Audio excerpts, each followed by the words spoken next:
Anglican. Ridiculous. Hello, welcome to the Christchurch Fox Chapel podcast. It's the fastest growing conservative, evangelical, charismatic Anglican podcast in the entire Fox Chapel area. It's really all I'm good for. But there's no one here to, rein us in this week. Yeah, it's true. So we might just do this The whole time. like a pair of 3-year-olds, endlessly amused. Yeah. Hey, as long as we have a good time. We'll get tired, won't we, halfway through and need a nap. Yeah, it's probably true. I already feel that way. We just come from the Mothers of Preschoolers meeting. It was really cool. Yeah, it was good. We weren't in the daycare either. We were actually in the real meeting. We were. No one was watching us. Yeah, we were. It was just so good. I think we're just talking, weren't we, about parenting and being dads and life with young kids. It was cool. Yeah, it was great. And it seems like a really good group of just women together trying to spur one another on to be, better wives, moms, followers of Jesus. I felt like one of those old veterans that's sort of done his time and don't have preschoolers anymore. Yeah. Sort of. There was a part of me that was like, are you really asking me? Like, am I the best person to be answering these questions? Yeah. What do I know?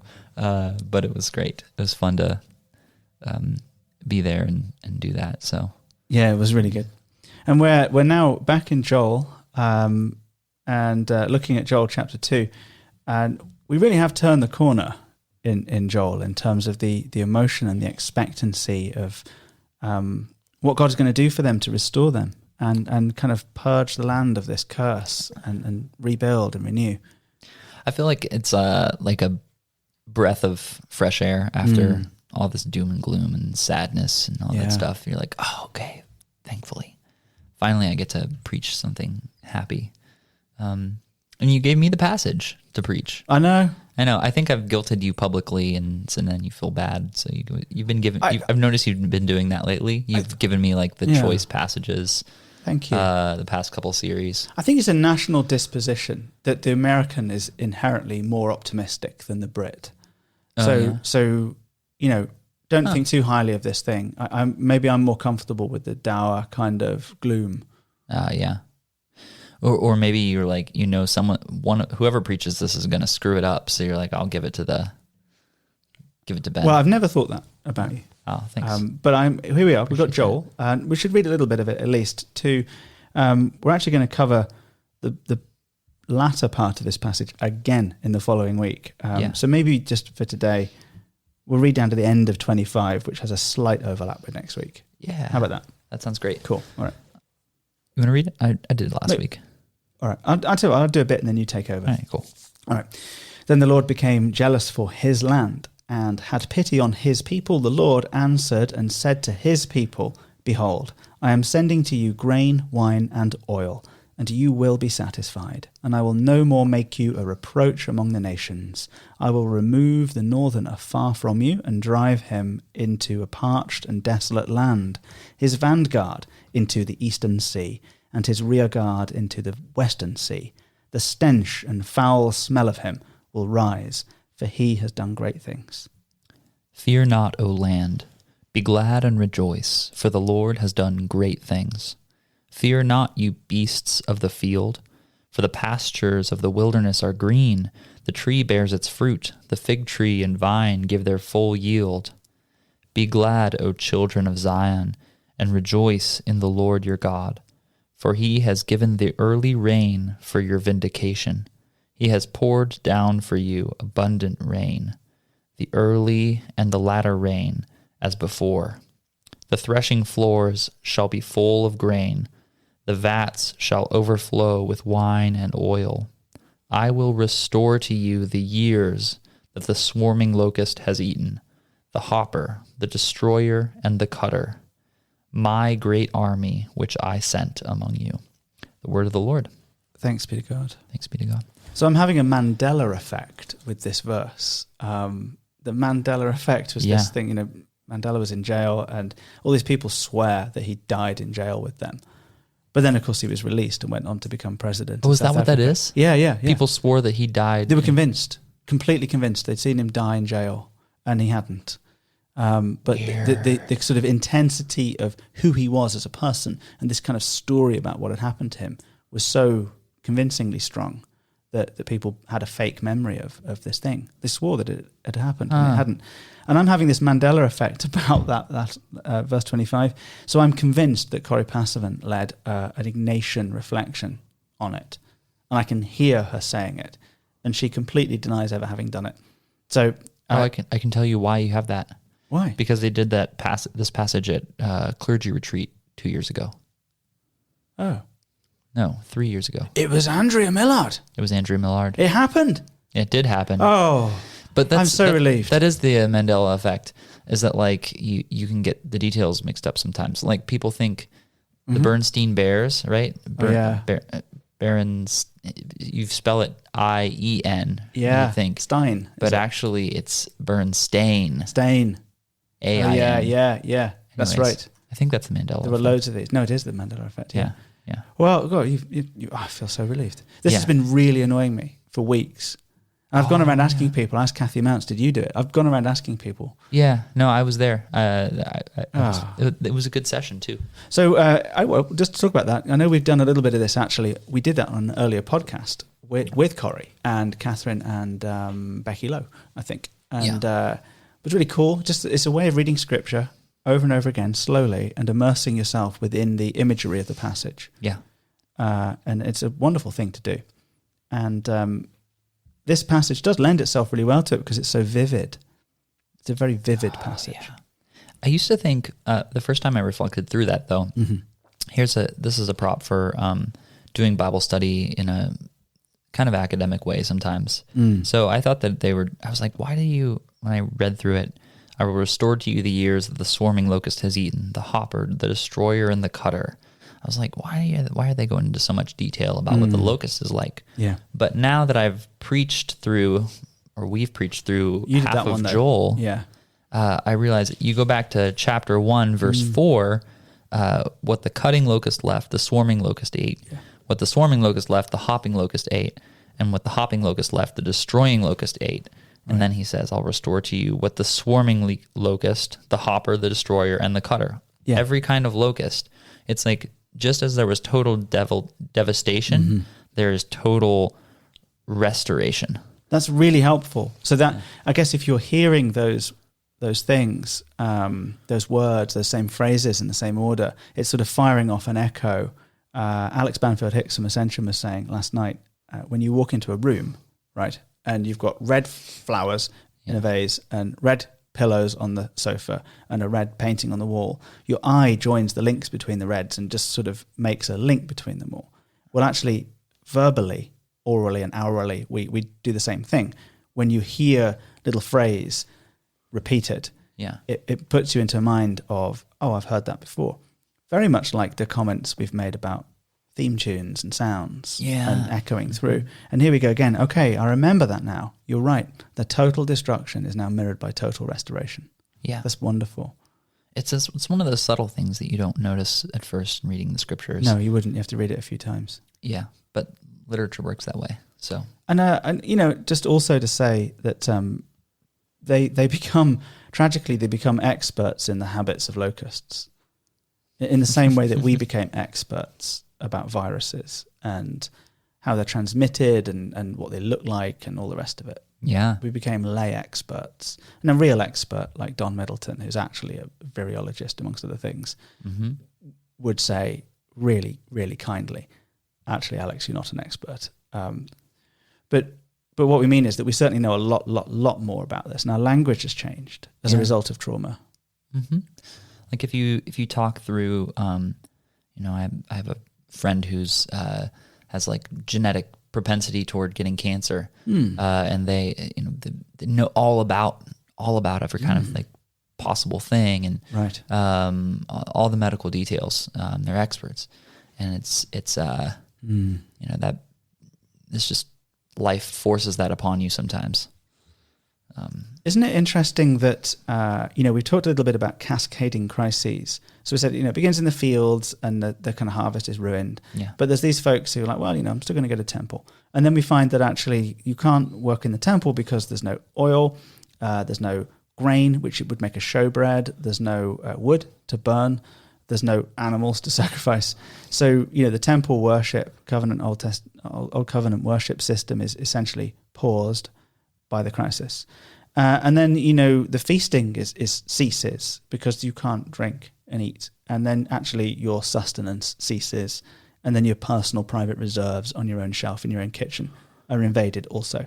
And then here we are in a similar way to the 4 types of locust. We've got the renewing of those things, verse 24.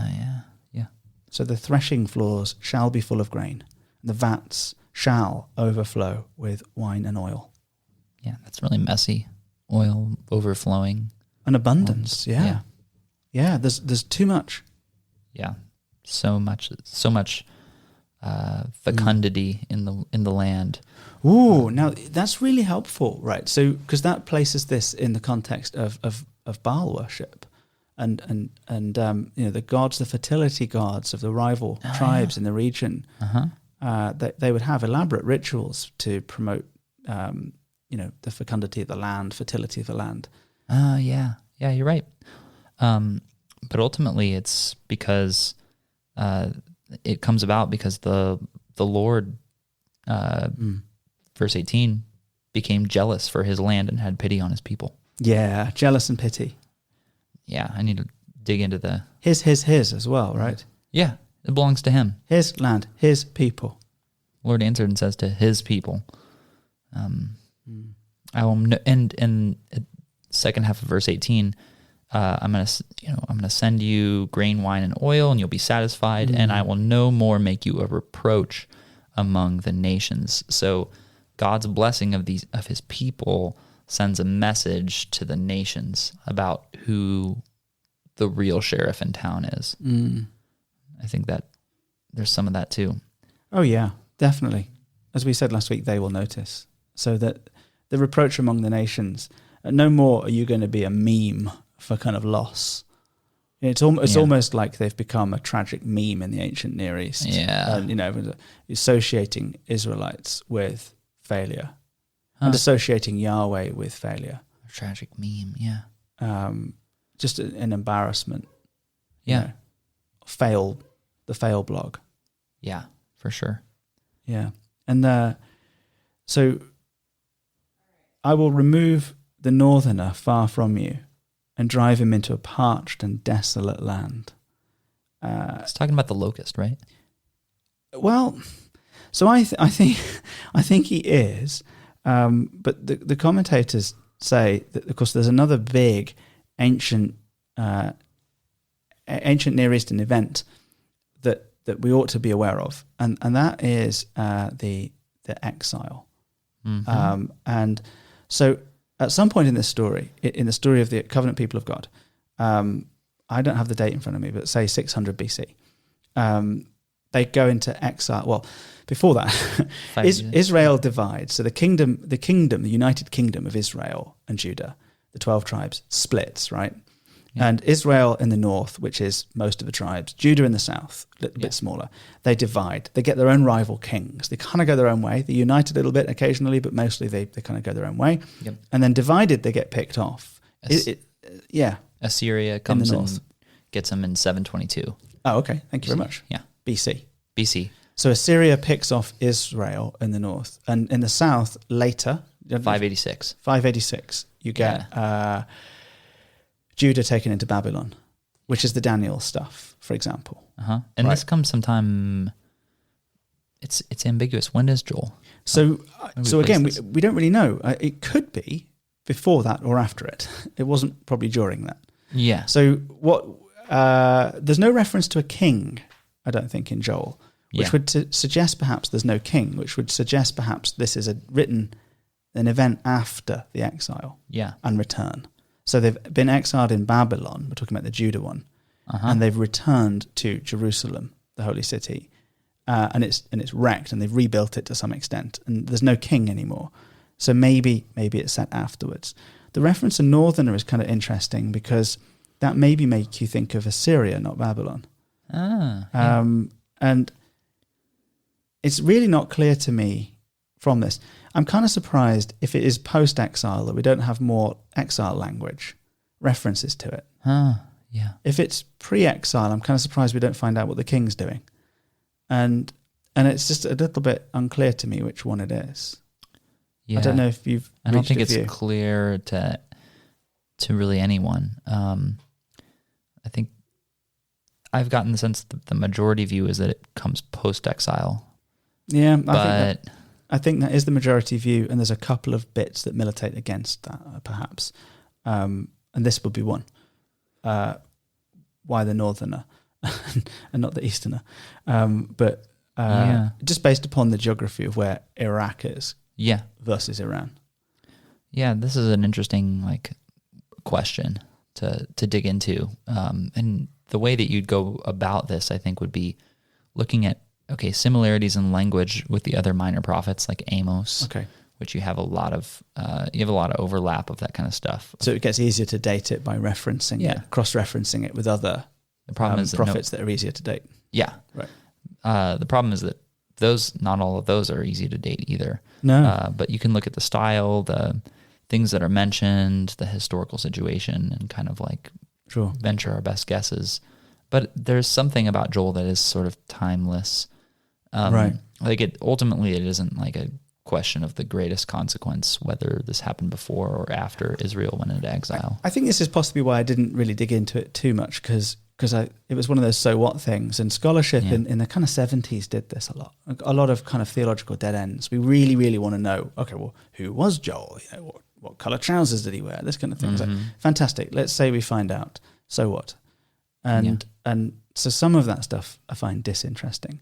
What I do find interesting is that there are definite echoes of the exile here and return. Whether it's prophetic, and this is actually a type of exile pre-shadowing it, or whether it's just post-traumatic and it's coming back in. But when he says, we've already had, haven't we, the locust described like an invading army.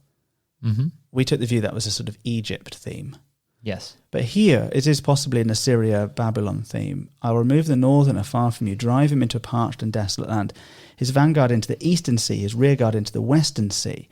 We definitely find in the book of Daniel, which covers Babylon, these prophecies at the end and these visions of north, south, east, west, armies, the compass, the whole globe, the sense that this is a big deal, and these sort of prophetic armies in the visions of Daniel. So it's this apocalyptic kind of literature. Bingo. That is dealing with, it's trying to make it's saying that what's happening to you and what God is doing in your midst is cosmic.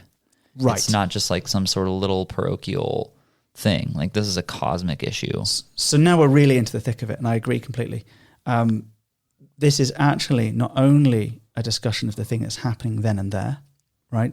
It's also relevant to the thing that happened in Babylon, whether it was before or after. And it's also relevant to the thing that will happen at the end of the world. We've had end of the world imagery very directly. The sun will fall from the sky, the sun will go dark, the moon will go dark, the stars will fall from the sky, there'll be a trumpet blast. We've had end of the world imagery, very explicit. Yes. But now I think we have a more oblique reference to the end of the world, apocalyptic imagery, which sounds like Revelation, sounds like Daniel. Yeah. Sounds like those books of the Bible that talk about things that look like the end of the world. In other words, this is a thing that looks like a thing that looks like a thing. Yeah. And that's always happening in the scriptures. Right. I think this is why, just as a side note, coming up with specific prophecies of or views that it says in Revelation that this, and this, and therefore I think that Joe Biden or Donald Trump is the Antichrist, and this person's barcodes are evil. Yeah, and the barcodes on the back of your cereal box are the mark of the beast. I saw a super fascinating one the other day about the drink Monster. Really? Yeah, and they were arguing that the M of the Monster looks a little bit like 3 conjoined Hebrew letters, being the 6th letter of the Hebrew alphabet, and therefore actually the monster, which is like a beast, is actually 666, their logo. Ah, there it is. It's a lot of hoops been jumped through there. Yeah, but I think that's really misunderstanding the literature of what Revelation and the precedent to Revelation, the prophets specifically, like Daniel and apocalyptic literature, are trying to do.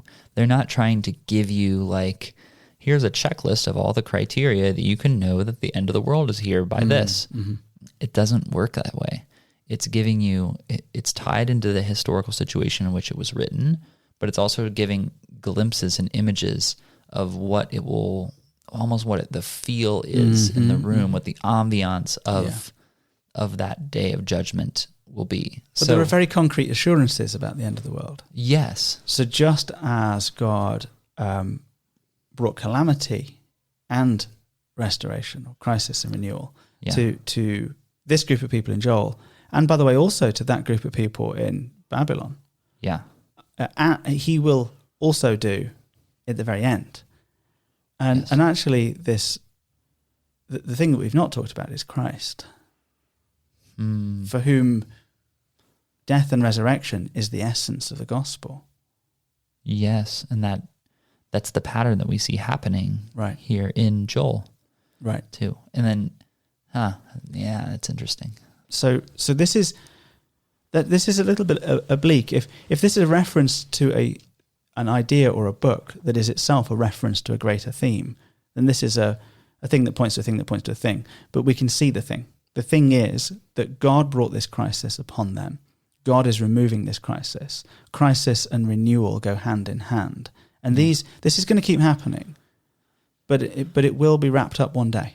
Yeah. What a different view of life than the standard American narrative. Things are always going to get better.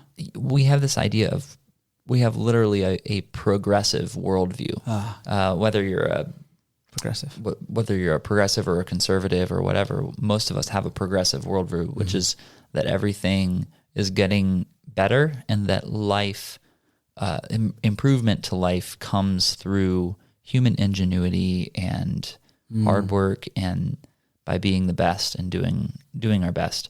But essentially what Joel says and what God says through Joel is that the good things, God is seeking out your transformation and your renewal, and that comes through his operation on you. And because he's the sovereign God of all things, he can transform you with blessing or curse. Yeah. That's the thing. I mean, what leads to the renewal of this people in Joel is the fact they've been through a crisis. Yeah. They've been readied for renewal. They've been broken down and then built back up again. Unfortunately, that's the case. Yeah, well, that's sometimes is what it takes. I think that verse 25 always, every time I read the book of Joel, and verse 25 sticks out to me, and honestly is becoming one of my favorite verses in all of the Bible. Oh, great! He says, Yahweh says, "I will restore to you, Israel, the years that the swarming locust has eaten, the hopper, the destroyer, and the cutter, my great army which I sent among you." So in that verse, we have this idea that God sent the army against them. God was the one that brought them low, but also that nothing was lost. Not a single moment was lost in God bringing them low. That he's capable of restoring everything. And that points to the only way that I can conceive of that possibly happening is through the resurrection of the dead. Right. Can you say more about that? Why? Yeah. Why are you referencing the resurrection of the dead? Well, if the promise for us is in this life only, as Paul says, then we're of all people most to be pitied. Like we all know it is an empirical fact that sometimes people suffer greatly and then they die in this world. Right. And we know that this is not the land where dreams come true. Right. But God has promised that those who are in Christ Jesus will be raised with Christ. Right. And so we are, as C.S. Lewis said, all of us immortal beings. your soul will last longer than the great civilizations of the world. Those are not the lasting things. What is lasting is your own personal soul, your consciousness. So, God is through the resurrection of our bodies, right? Tied in with Christ. He is able to actually restore everything that was lost in this life. So if you suffer greatly in this life, if your body never works well, that will be restored to you. If your relationships are diminished, God is able to more than make up for that. Everything, we don't actually have to live our best life now. So the pressure to achieve everything now and to have success is relieved. Have you ever heard of FOMO before? Fear of missing. Yeah. Yeah. I think it's a common thing in our age that people have. They don't want to miss out. And so the resurrection says you don't need to be afraid of missing out. Have you heard of Momo? Momo. No, what's that? I think they make racing steering wheels. Oh yeah, no, I have heard of Momo. Yeah, they do. They make in seats too. I'm quite desperate to do a Formula One podcast, but this is not it. The idea is that God loves them enough to attack them. It's a really shocking idea. I mean, he has made this land desolate. Yeah. He's taken away every good thing. And the degree of suffering in this place is awful. And what we find is that this was by design. Now, I think this is where it's helpful to say that not all suffering is, in this very direct sense, by design. And I'm choosing all my words carefully. We live in a fallen world where sort of the proportionality of consequence and things is not as reasonable as it should be. Yeah. Right. So bad things happen to good people, and really disproportionately bad things happen sometimes. Yeah. Consequences aren't always direct or reasonable or fair or proportionate or predictable, because we live in a fallen world that's a mess. And God's allowing some aspect of chaos to reign as a consequence of being in a fallen world. But sometimes God actually does also bring direct suffering on people to purge things away if needed.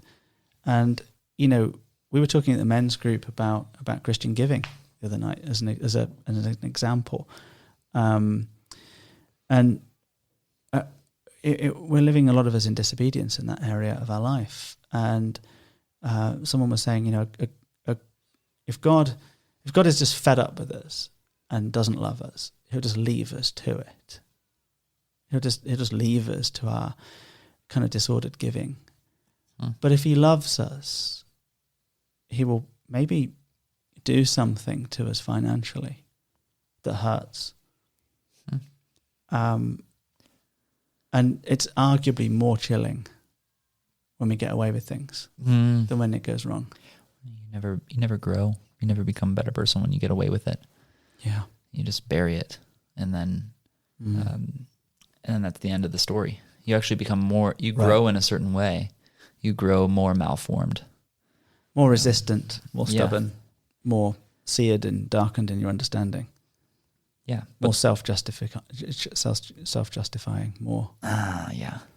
I think what I love about this is that it feels like only God could write this. Like no quote unquote normal God would go like, yeah, totally blew it. I sent all this kind of crud your way, and bummer. Sorry. Anyway, have some stuff. Like it just, I just don't see that really anywhere else. So it feels like a father. I mean, this as a dad, right? When you have to punish one of your kids or something, just how much it hurts you. Yeah, but you do it anyways. Like, you do what needs to be done. And then, he's just like, he owns it. He's like, yeah, I sent them among you. Yeah, I did. That was me. I'd do it again. I'm not sorry. I didn't wrong you, but I'll still restore to you. I'll restore all the years that were lost. So an application question is, what are the things that the locust has eaten in your life that that you want to be restored? What good things that you had became idols for you and had to be eaten? Yeah. And what do you want? Because what's interesting is they get all their stuff back and more. Yeah. That's what's so interesting. Yeah. The restoration is better. And not only is the actual supply, the overflow, better and more abundant, these are the words he uses, than it was before, but on top of that, your relationship with God has been corrected so you can actually enjoy those things. Yeah. This is my consolation right now, I think about what are the years that the locust has eaten. I think of 30 years with my dad, and gone in a second, Destroyed. Gone, yeah, eaten. But I believe that in the resurrection, and I think that there are aspects of any relationship that you become too dependent upon a person instead of looking to God. And so I think that the Lord, all that is lost will be vindicated. All that is, and will all be made well again. And that's my hope. I think that promise is for me in Christ, in the resurrection. Like anything that's diminished here and now will all be made right. I think that's so true. It's so helpful. So do the Los Yetis. They prove.